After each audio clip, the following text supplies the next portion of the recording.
Hi. Welcome to the last set of classes for this semester.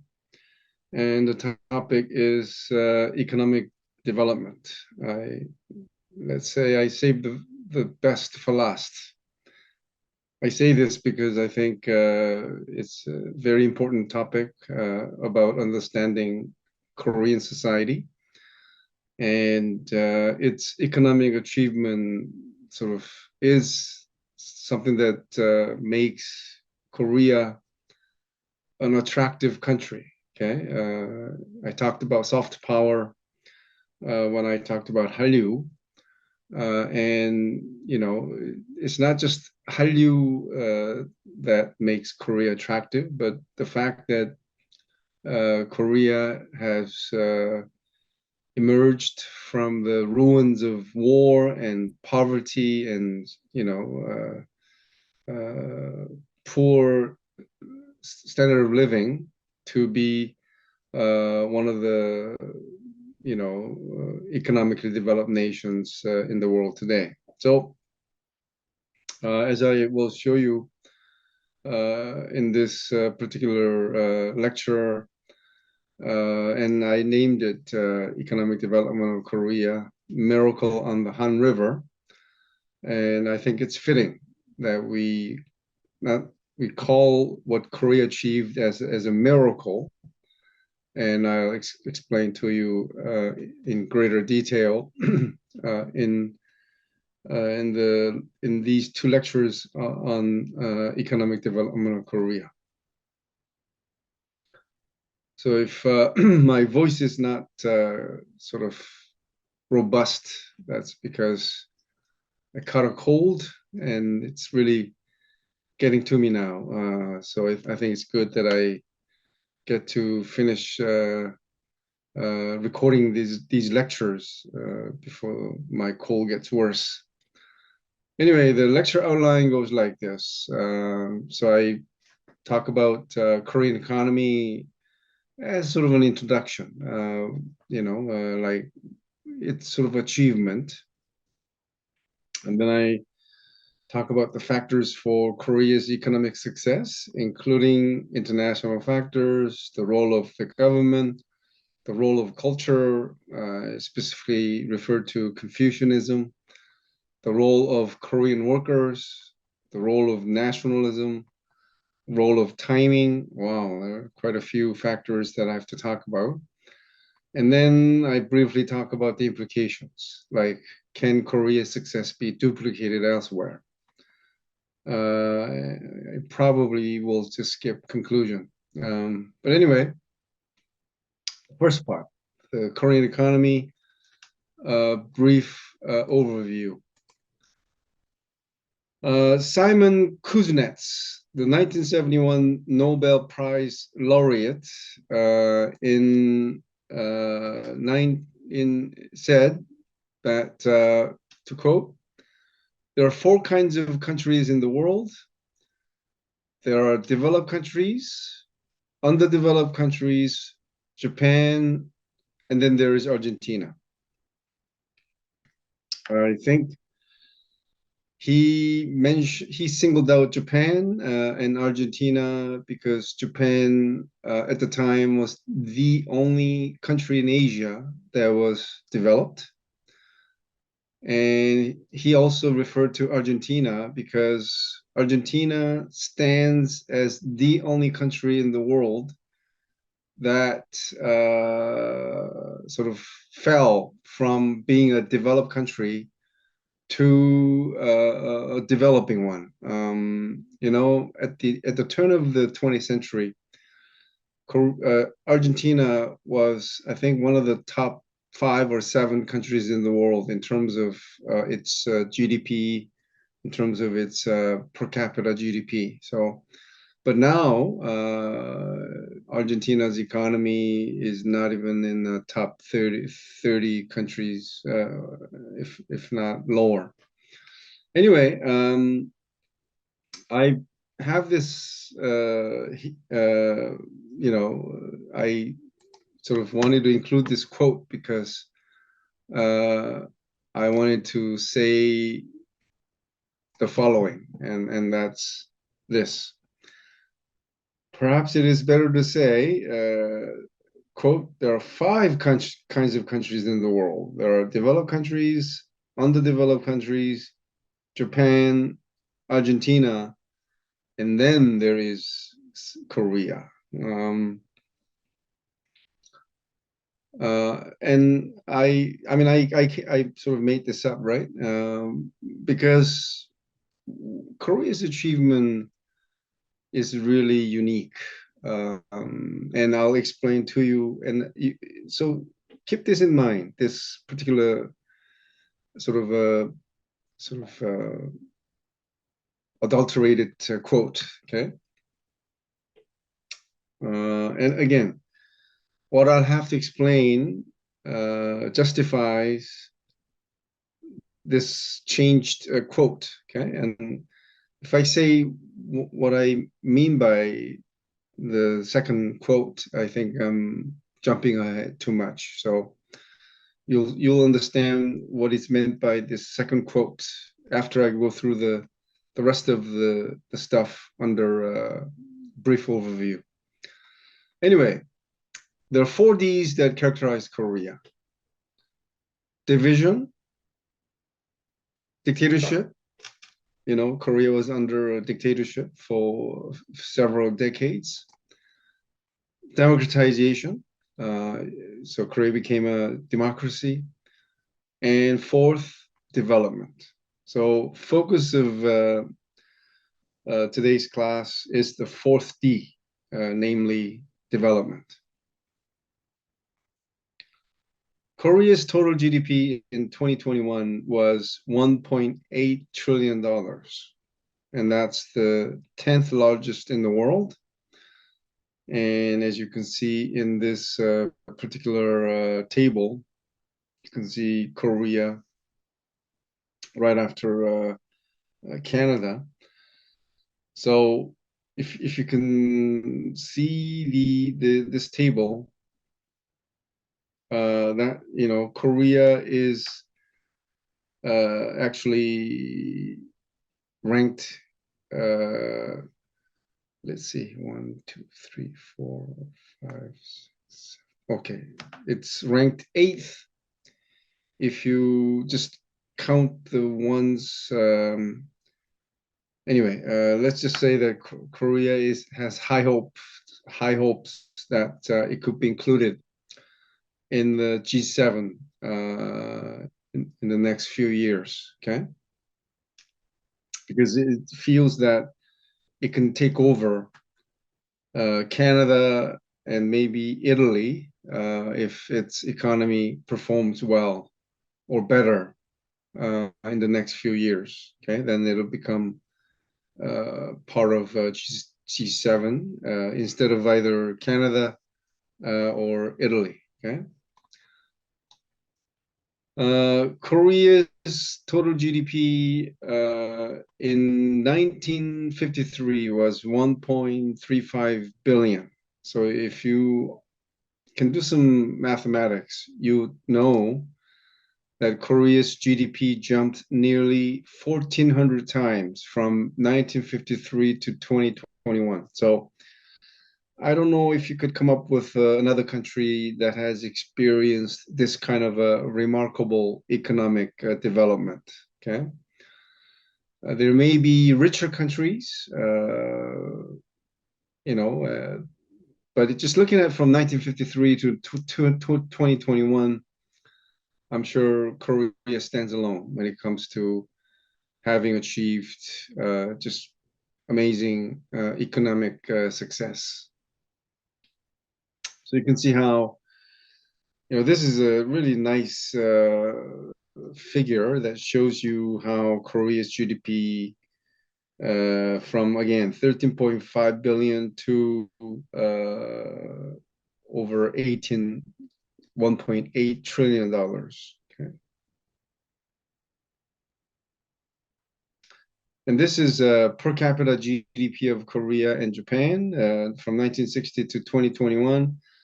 The point that is being made by this particular figure is that uh, as far as per capita GDP is concerned, Korea is fastly catching up with Japan, and some widely hope that Korea could actually take over Japan with a higher per capita GDP in the near future. So I've just shown you these numbers, right? I'm talking about the per capita GDP and also the total GDP of Korea's economy. Well, all of this is remarkable because in the 1950s and the early 1960s, The Economist ranked South Korea, along with many Asian, African, and Latin American countries, as one of the least likely countries to develop. Indeed, Korea was one of the poorest countries in the world as late as 1960, when its GDP was $1.9 billion, lower than that of, so the countries that I'll be showing you now, they all had higher GDP than South Korea in 1960. Okay, and this is a list. Ecuador, 2.1 billion. Peru, Thailand, Algeria, Congo, Pakistan, Colombia, Nigeria, Bangladesh, Philippines. So, well, you could guess that all of these countries now have far lower GDP than Korea. Okay, but back in 1960, every one of these countries had a higher GDP than Korea. Okay, so from rags to riches, this is sort of a subheading. So the Korea has emerged from the ruins of the 1950-1953 Korean War and a division into two hostile countries to be one of the largest economies in the world, setting a miracle in the history of world economics. Korean economic development is often referred to as the miracle on the Han River. Okay, and it is coined after the phrase "the miracle on the Rhine," which refers to the rapid economic reconstruction and development of West Germany following World War II. And my question to you is this: is this comparison reasonable? I mean, it's an honor for Korea to be compared with, or for Korea's economic development to be placed in the same sort of level as the miracle on the Rhine. But I think to a certain extent, it's not really fair, and here's why. The Miracle on the Rhine describes the rapid reconstruction and development of the economies of West Germany and Austria after their devastation during World War II. Now, yes, they were these two countries' economies and societies, infrastructures, whatever, they were, destroyed for sure. But before they were destroyed, they had all these technological know-how. During World War II, as everyone knows, Germany was a leading technological powerhouse as the builders of cars and trucks, trains, tanks, aircrafts, missiles, ships, submarines, among others. So the point is, yes, the country was devastated, but they had these technological know-hows and sort of natural resources to rebuild their economies. But what about Korea?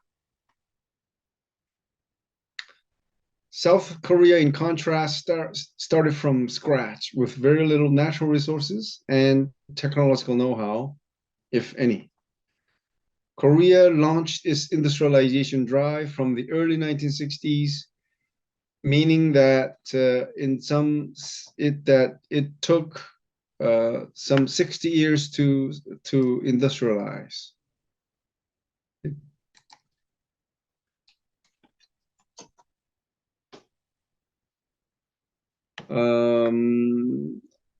I don't know if you're seeing the point I'm trying to make, and that is the remarkable economic recovery of Germany and economic growth of Korea are qualitatively different. That's the point I'm trying to make. One thing that is the same is that both countries were devastated following a war, right? In the case of Germany, it's World War II.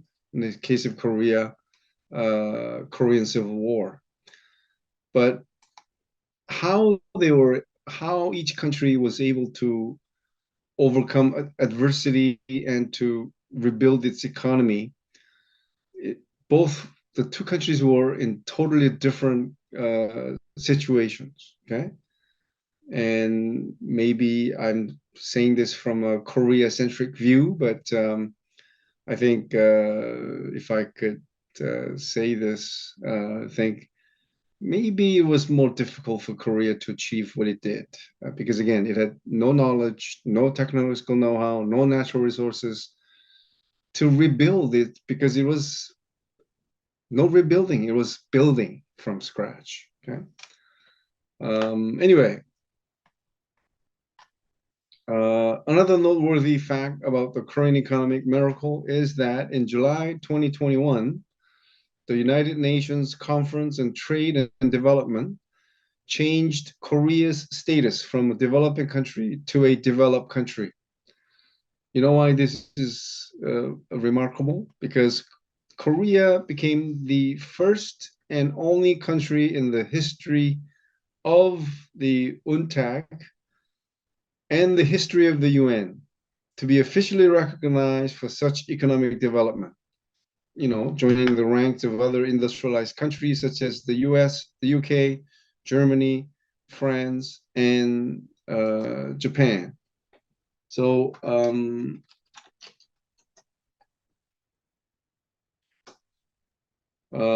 I don't know if I'm being overly enthusiastic about this point, but I think it is remarkable. Again,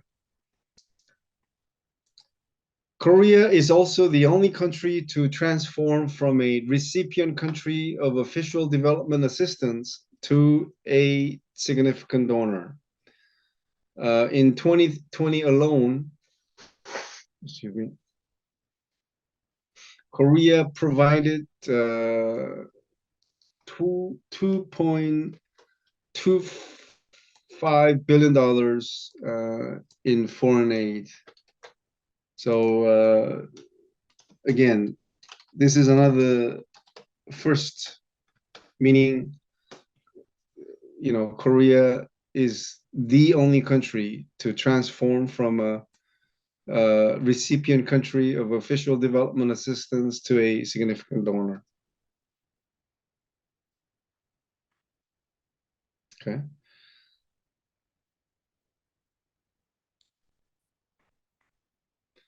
And I don't know if you have heard of 30-50 Club, but Korea is now a member country. Okay. And this is what I mean by 30-50 Club. Okay. So Korea became a member of the 30-50 Club in 2018. The 30 refers to gross national income per capita of $30,000, and 50 refers to population size of 50 million or higher. The reason why this is meaningful is because countries with small population are overrepresented among the 27 countries with GNI per capita of $30,000 or higher. As only 7 countries or 25% of the total have a population of 50 million or higher.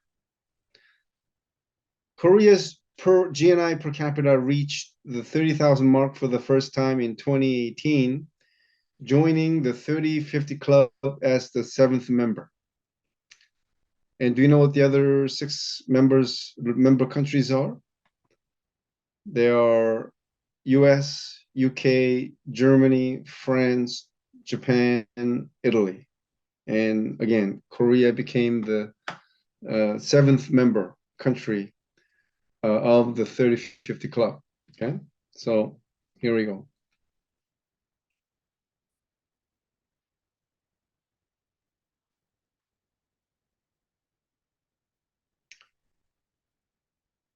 Okay, so this is Korea's per capita GNI, and in 2021 it was over $35,000, and if you compare it to per capita GNI of 1953, it's a jump of 525-fold. Okay.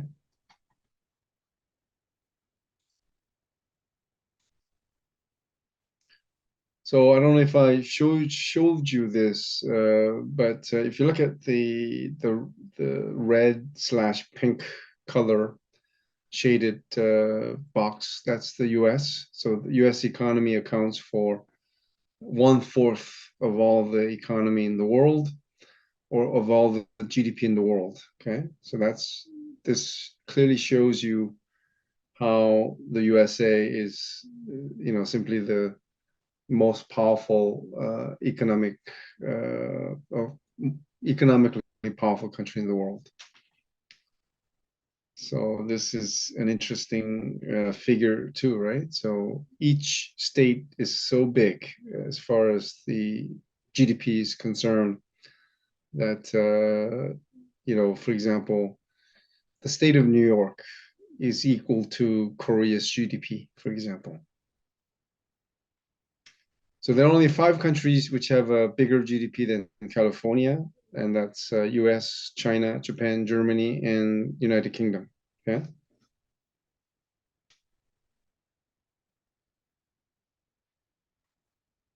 So I have some pictures to show you where Korea came from. This obviously looks like a picture from the ruins of the Korean War. This is an unpaved road in Seoul in the 1960s. So yes, as late as the 1960s, there were unpaved roads in Seoul.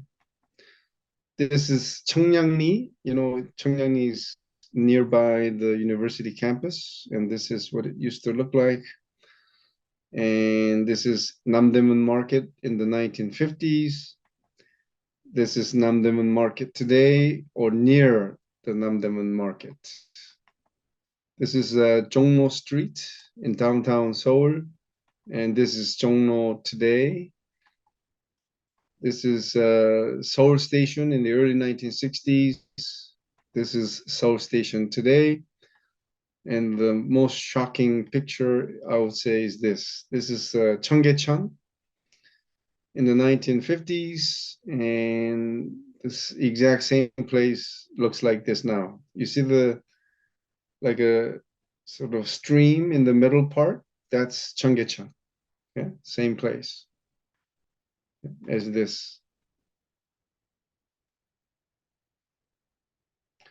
And this is another picture of Seoul, and this Seoul today.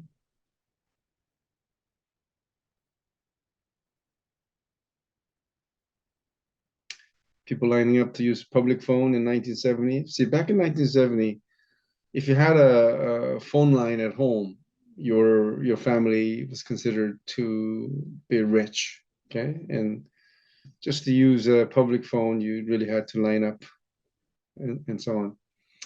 Anyway, to move on, as you know, in sort of, so I talked about how Korea has one of the largest economies in the world, and that sort of goes with this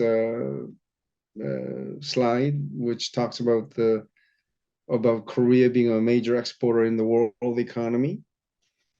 As of 2021, Korea is the sixth largest exporting country with excuse me, with total exports valued at $650 billion. The 1948 export total was only 22 million. So from 1948 to 2021, exports jumped nearly 30,000 times. Exports accounted for about a half of total Korean economic output in 2021. And I think this is an important point. So what this point says is that it is not an exaggeration to say that Korea depends, a lot on exports for its economic well-being. Okay.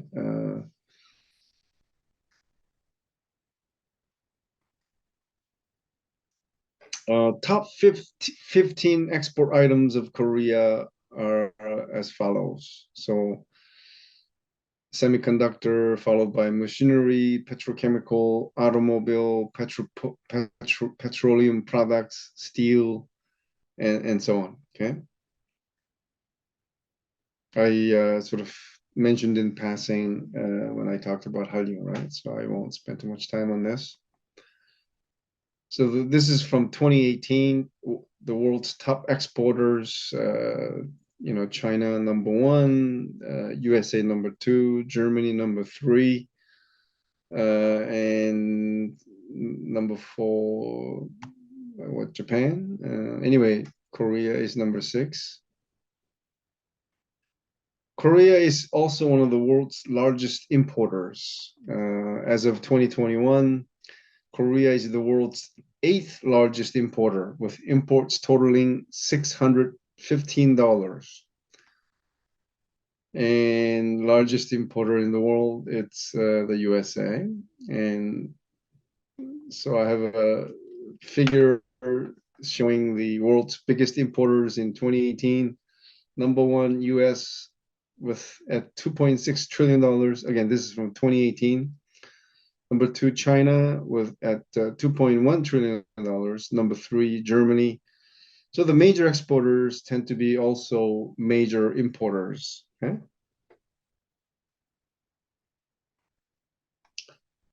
As you can see,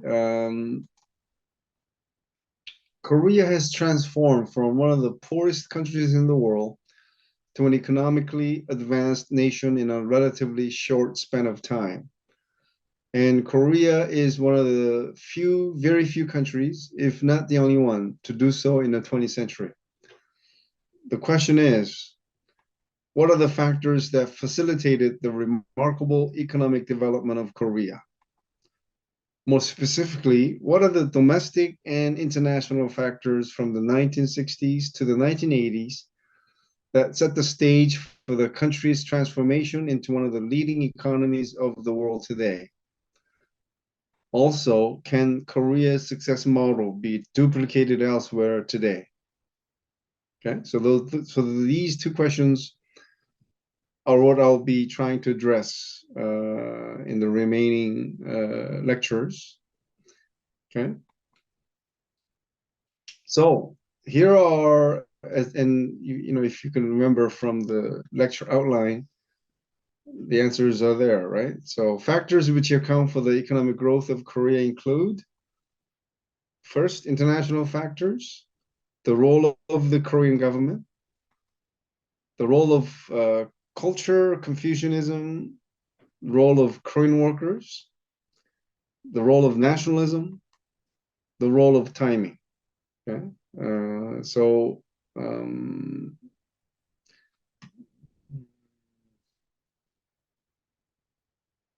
okay, so well, the next section naturally follows with the international factors. Okay, so the factors for Korea's economic success. First factor, international factors.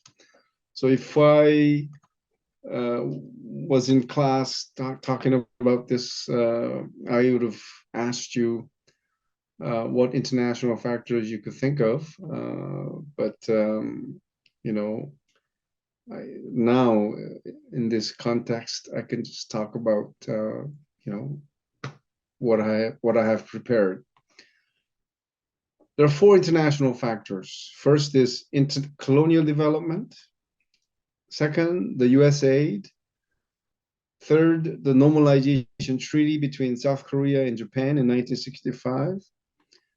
Fourth, the Vietnam War. So I'll talk about each one of these in sequence. Okay. So the colonial development, and I have a question mark in brackets, and the question is this: did Japanese colonial rule, which took place between 1910 to 1945, have any impact on Korea's economic development, which began in the early 1960s? Well, to this question, there is no academic consensus on whether the influence of the Japanese rule was positive or negative for the development of Korea. Again, while there is no academic consensus, there are two opposing views. One is what is called orthodox, nationalist. Second, revisionist. It's revisionist because it came after, okay, the nationalist or orthodox view. Okay, an orthodox view on colonial development goes like this: all colonizers have the following objectives in colonizing new lands: extract natural resources, exploit labor, create new markets for its products, and build new trade routes. And so orthodox interpretation claims that every economic policy and development carried out during the Japanese colonial rule was to satisfy Japan's needs. So again, going back to the objectives of colonizers in colonizing new lands, Korea was Japan was no exception. Okay.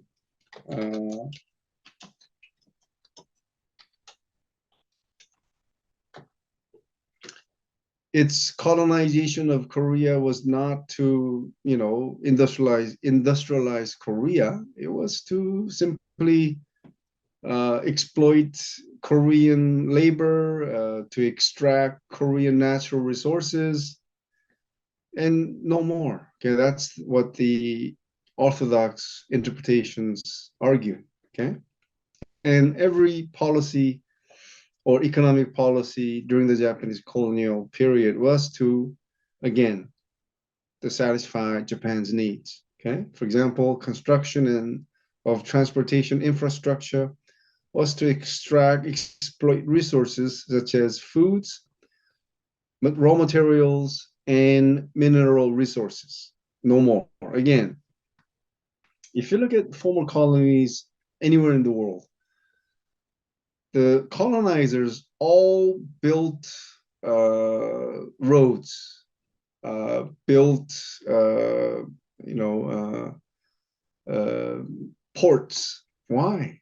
To send back what they have extracted from the colonized lands, and for them to take credit for having developed infrastructure is a nonsense according to this orthodox interpretation. Okay. Virtually all large industries in Korea were owned by the Japanese. Large tracts of farmland were both legally and illegally taken over by the Japanese, which forced a large number of Korean farmers to become sharecroppers, migrate to Japan or Manchuria as forced laborers. Most Koreans at the time could access only a primary school education under restriction by the Japanese, and this prevented the growth of an indigenous entrepreneurial class. And factories and infrastructure the Japanese built during this colonial period were all destroyed during the Korean War. In a nutshell, the orthodox interpretation argues that Japanese colonial development was focused solely on the extraction of Korea's natural resources and the exploitation of Korean laborers. That Korea's industrialization has been achieved solely by Koreans themselves, and that Japan's colonial rule had no role. That's the orthodox interpretation. Okay, so let's see how that compares with the revisionist interpretation. The revisionist interpretation on colonial development, on the other hand, argues that, well, the background of the emergence of revisionist interpretation is this. Well, when Korea's economic development, as remarkable as it was, because it was, growing at a rate of annual growth rate of like 10% in the 1990s, and that, this is when the world began to take notice. Oh wow, look at Korea! It's making this remarkable economic achievement, and that's when sort of the pro-Japan scholars begin to argue that it had to come from somewhere, and that Japan must have played a role in Korea's economic development. So that's why it is called revisionist, because it came about after Korea began to show signs of remarkable economic growth, and scholars who were sort of pro-Japanese, we could say, sort of began to argue that Korea's colonial experience laid the foundation for later economic development in Korea. So according to the revisionist argument, the Korean economy went through significant changes as the Japanese government introduced many modern economic and social institutions, invested heavily in infrastructure, including schools, roads, railroads, and so on, and also built rice mills, textile factories, oil refineries, and so on. And the question you should think about is this uniquely Korean? Meaning, did Japan do in Korea? Did Japan do something that was different from other colonizers? Again, it's a question that I raised to you, and of course the answer is no. Every colonizer builds infrastructure. It builds schools. Why? Because colonizers want the colonized people to read and write, so that they could better serve, they could better work for colonizers, right? So railroads, utilities, rice mills, factories, whatever. It's, again, never to build the economy of the colonized land. It is ultimately to exploit, to better, is for efficient, exploitation, let's say. Okay. First Korean businessmen, bureaucrats, technicians, and white-collar workers were all trained under the Japanese colonial system. And since the early 1930s, Japanese built large-scale industries in Korea as part of war preparation, all of which helped Korea's industrialization, which began in the early 1960s. That's again, according to the revisionist argument. In a nutshell, the revisionists thus argue that the Japanese colonial rule played a role in helping Korea industrialize, as it laid the foundation for a later development of the Korean economy. So there's a little typo there, sorry, as it, not ism.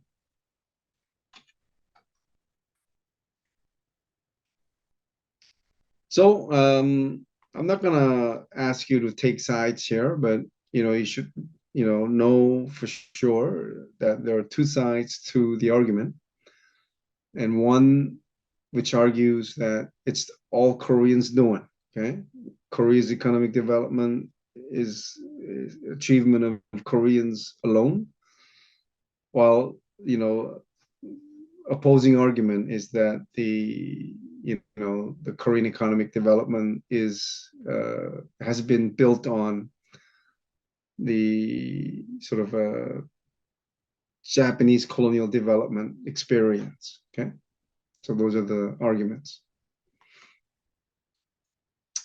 Now turning to the second international factor, and it's the role of the U.S. Okay, the U.S. played an important role in the economic development of Korea in two ways. First, U.S. aid from 1946 to the mid-1970s. Between 1946 and 1976, the U.S. supplied some $12.6 billion in assistance to Korea. Economic assistance amounted to $5.74 billion, which amounts to roughly $54.7 billion in 2023 sort of money sort of evaluation. And military assistance amounted to $6.84 billion, or $65.2 billion in today's money. And U.S. interests in Korea came from the latter's strategic importance. Even as a major reason why U.S. intervened in the Korean War, as nice as that was, there was also sort of an ulterior motive on the U.S. part. As you may know, 1950 was, when, so the Cold War began in like 1945. And before the Cold War became really intense. And should I also say that the Korean War was the first battlefront of the Cold War, and the reason why U.S. readily intervened in the Korean War, country far away from the U.S. mainland, was because it feared that if Korea falls, communism may spread to the neighboring countries. Of course, China was a communist country already, but after Korea, Japan was threatened, and then there's the Philippines, not so far away from Korea, and so on. So Korea became strategically important for containing the spread of communism for the USA, and that's why U.S. was ready to provide all this assistance, whether it's economic or military.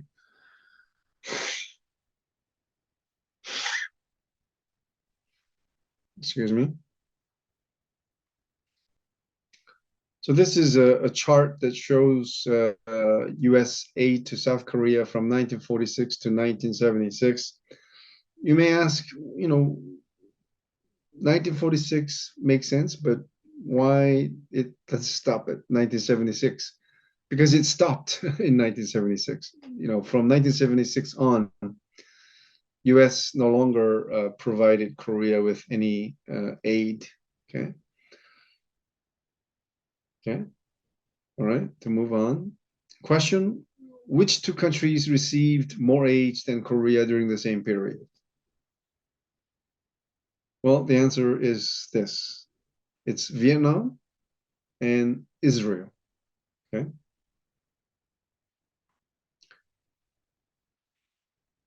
So this one, I mentioned earlier that there are two sort of U.S. played an important role in the economic development of Korea in two ways, right?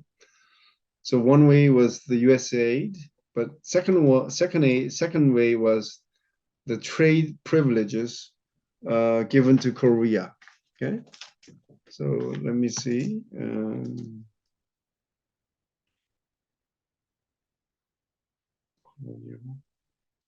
Development and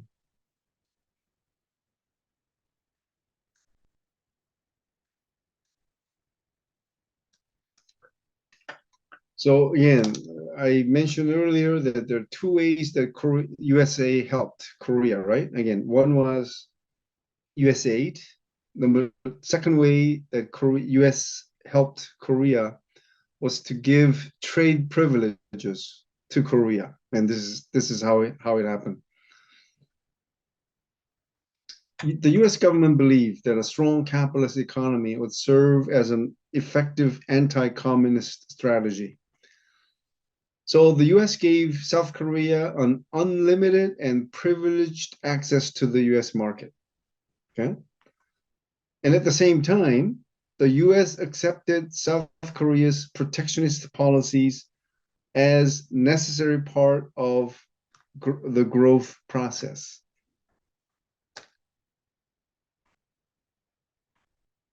Can you imagine this ever happening in today's context? Impossible, right? But that's what happened.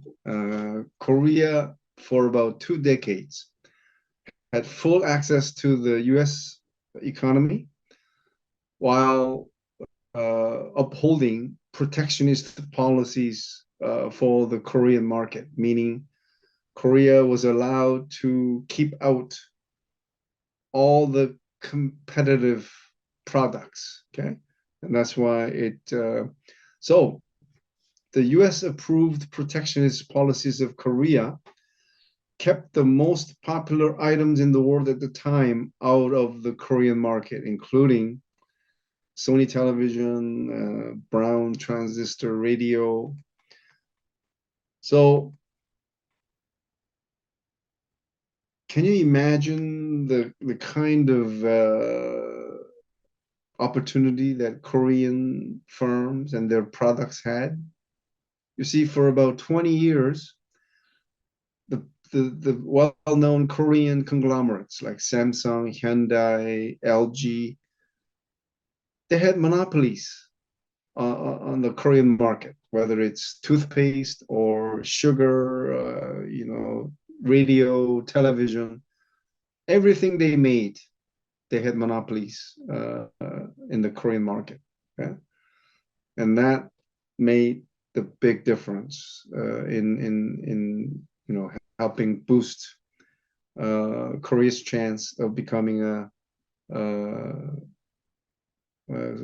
developed economy. Okay? To continue with international factors, the third factor is the normalization treaty of 1965 between South Korea and Japan. So this is called the second period of Japanese influence. But just to give you some background information, so Korea was liberated from Japan in 1945. And until this treaty of 1965, the two countries had no diplomatic relations, no visitation to each other's country, no trade, no nothing. But this was finally changed in 1965. Okay, so for finalizing the treaty, Korea received $300 million in grants, which is worth $2.86 billion in today's money. And so the total was received as Economic Cooperation Fund, not as reparation. Korea also received a total of $500 million in loans, 200 million of which was in the form of Japanese government loans, and $300 million, private commercial loans. In return, Japan received immunity from all acts committed during the colonial rule. Although many Koreans are of the conviction that the treaty did not eradicate the victim's individual right to claim compensation for personal damages. The forced laborers, so, we have all these outstanding issues that are not resolved. But the Japanese government keeps on saying, that by giving Korea $300 million in grants, that Japan is immune from any responsibility for all the things that are being mentioned in this particular slide. Wow, there are quite a few information here. Should have been broken into 2 slides at least, but anyway. The normalization treaty was welcomed by all the parties concerned. For the USA, which essentially brokered the treaty, it was necessary to cut back on aid to Korea because the country needed money to fight the war in Vietnam. Japan wanted to target Korea as a new market for its products, so it welcomed, for Korea, the then president, he wanted to build heavy industry, and it required enormous amounts of foreign capital. So all of this shows that every party concerned was, interested in finalizing or in having this normalization treaty happen. Okay.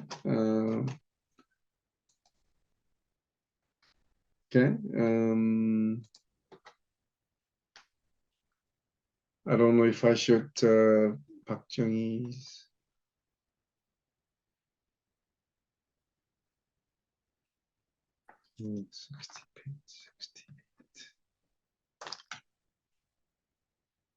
But there was strong opposition to normalization treaty because Japan paid $600 million in reparations to the Philippines in 1953, although, Japan occupied the Philippines for only like 4 years. Okay?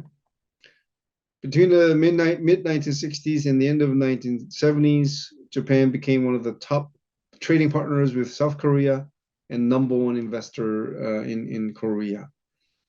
That's sort of a side note. Okay. All right, now turning to the last international factor, and that's the Vietnam War. The US pressured and enticed Korea with economic rewards to send troops to fight in the Vietnam War. US equipped, trained, and paid for all the Korean forces in Vietnam. Between 1964 and 1973, more than 300,000 South Korean soldiers fought in Vietnam. It was the second largest number of soldiers after the USA. US pressured 23 countries to send troops, but only 6 complied, including Taiwan, New Zealand, Philippines, Thailand, Australia, and South Korea.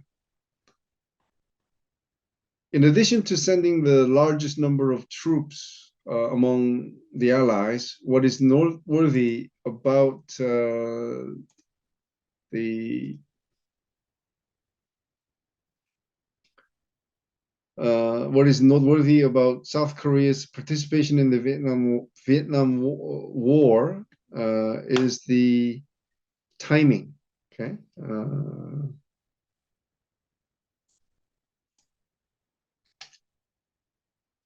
South Korea was and still is technically still at war with North Korea.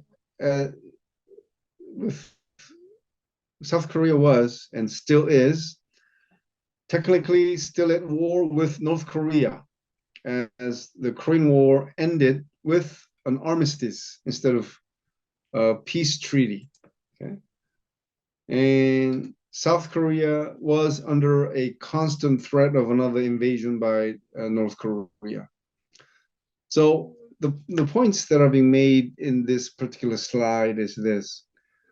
If you look at other countries that sent troops, like Taiwan, New Zealand, the Philippines, Australia, they had no belligerent neighboring countries, and there was no danger of them getting involved in any kind of war. But Korea was.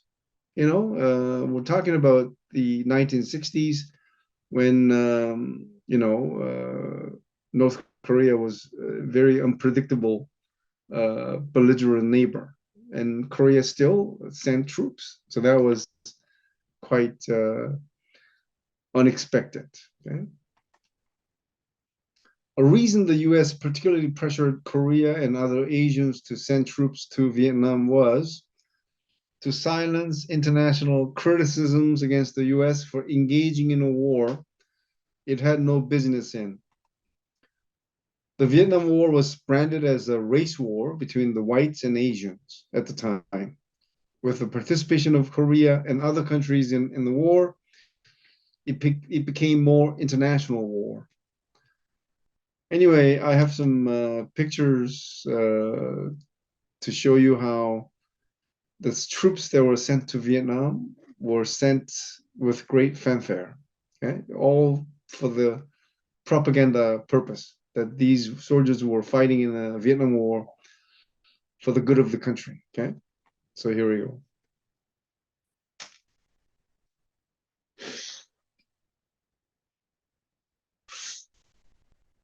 This is in Seoul. So the soldiers, before being sent to Vietnam, they went on a street parade.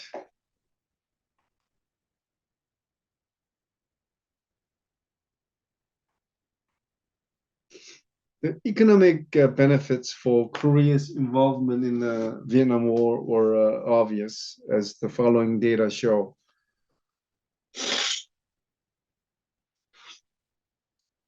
Excuse me. Economic benefits amounted to more than $1 billion at the time, $266 million in salaries and compensations for military personnel, $283 million in exports, and $486 million worth of contracts in construction, supply, transportation, entertainment, and other services. More than 80 Korean companies, particularly Hyundai and Hanjin, did lucrative business in Vietnam and elsewhere. Economic benefits for Korea's involvement in the Vietnam War during the same period amounted to 7% of GDP and 19% of foreign earnings. So there you go in graphs. Economic benefits for Korea's involvement in the Vietnam War amounted to, oops, it's a repetition. Do you know any countries which benefited from some other countries' economic, some other countries' war? Again, the question is examples in which wars helped boost the country's economic recovery or growth. Well, the answer to this goes like this. The US during the World War II, but USA in 1939, for example, was still coping with the Great Depression that happened in 1929, but its involvement in World War II got all of its factories, operating again because the demand for war supplies was just tremendous. Japan during the Korean War, because U.S. got most of its supplies from Japan, because U.S. could not receive all of its supplies from its mainland because it's so far away, right? So it had everything built and made by the Japanese companies in Japan, and that's how Japan benefited from the Korean War. The U.S. used, so there you go. And Japan also benefited from the Vietnam War, as Korea did from the Vietnam War. Okay? So I guess Japan stands as a unique country because it benefited from not just one war, but two wars. Okay. And the benefits came from the US using Japan as the logistical basis, okay, from which it received supplies. So also Korean firms made use of the Vietnam contacts